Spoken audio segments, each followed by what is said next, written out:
ये एक्सीडेंट था, कोई रोक नहीं सकता। अहमदाबाद प्लेन क्रैश पर अमित शाह का बयान।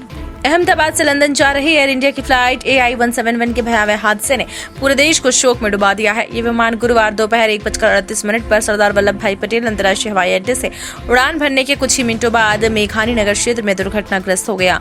इस हादसे में 241 यात्रियों की मौत हो गई है, जिनमें 12 क्रू मेंबर भी शामिल थे। सिर्फ एक यात्री बचा है जो अस्पताल में उपचाराधीन है। दुर्घटना के बाद केंद्रीय गृह मंत्री अमित शाह गुरुवार देर शाम अहमदाबाद पहुंचे। उन्होंने दुर्घटना स्थल का निरीक्षण किया। इसके बाद सिविल अस्पताल में घायल यात्रियों और जीवित बचे इकलौते ब्रिटिश नागरिक से मुलाकात की। उन्होंने इस त्रासदी को राष्ट्रीय आपदा करार देते हुए कहा कि इसने पूरे देश को गहरे शोक में डाल दिया है। गृह मंत्री अमित शाह ने मीडिया को जानकारी देते हुए कहा कि इस विमान में लगभग 1,25,000 लीटर ईंधन भरा हुआ था। दुर्घटना के तुरंत बाद इतनी भीषण आग लगी कि किसी को बचाने का कोई मौका नहीं मिला। जब तक राहत टीमें पहुंचती तब तक पूरा मलबा आग की चपेट में आ चुका था। उन्होंने कहा कि ये घटना इतनी गंभीर थी कि पल भर में सब कुछ जलकर खाक हो गया। शाह ने बताया कि दुर्घटना की जानकारी मिलते ही केंद्रीय और राज्य सरकारें सक्रिय हो गई। हादसे के 10 मिनट के भीतर ही केंद्र सरकार को सूचना मिली। मैंने तुरंत गुजरात के मुख्यमंत्री, गृह मंत्री और नागरिक उड्डयन मंत्री से संपर्क किया। प्रधानमंत्री नरेंद्र मोदी ने भी तत्काल फोन कर पूरी स्थिति की जानकारी ली। एयर इंडिया की फ्लाइट संख्या AI 171 दुर्घटनाग्रस्त हुई और कई पैसेंजर इसके अंदर हताहत होने की संभावनाएं हैं। इस घटना से पूरा देश क्षुब्ध है। 10 ही मिनटों में हादसे के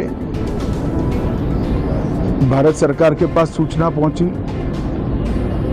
तुरंत ही मैंने मुख्यमंत्री जी, यहाँ के गृह मंत्री, होम डिपार्टमेंट के control room, civil aviation department, civil aviation मंत्री, सभी से संपर्क किया।